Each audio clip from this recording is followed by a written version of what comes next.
arkadaşlar, Kuzey buraya arabalarını dizmiş. Şimdi onlarla oynayacak. Kuzey, ne yapıyorsun? İyi. Ama İyisin, hanhanları diziyorsun. iyi. Çok güzel dizmişsin. Şimdi bunlarla oynayalım mı? Hadi gel. Bu tarafta oynayalım. Bu tarafta tamir edilecek bir sürü araba var. Şimdi bunlarla oynayacağız. Arkadaşlar Kuzey arabaları tamir etmeye başladı. Şimdi şu bozuk arabaları hemen tamir edecek. Bakalım ne yapıyor, izleyelim.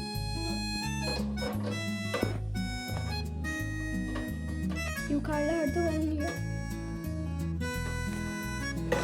Kuzey evde burada bir sürü araba bekliyor. Tamir et. Arabaları dizmekle meşgul.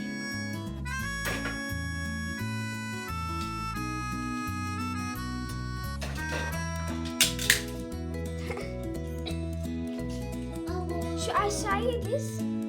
Bir tane beyaz araba var ya oraya. Ama buraya. Ama orası çok yüksek. Arkadaşlar şuraya Ama bu. Kuzey sayesinde kırıldı. O yüzden orası yok. Bakalım takılacak.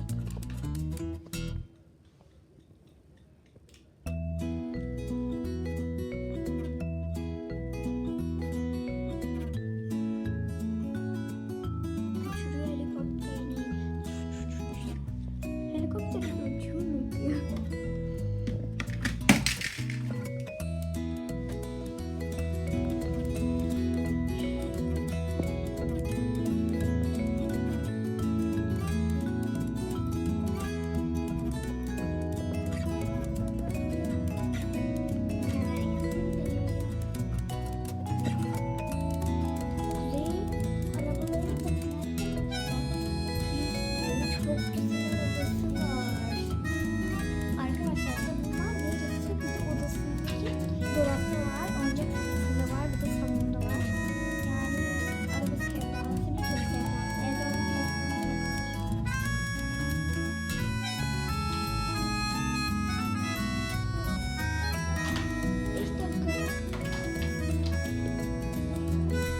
Ama arabalarını diyor ki sen tamir etmedin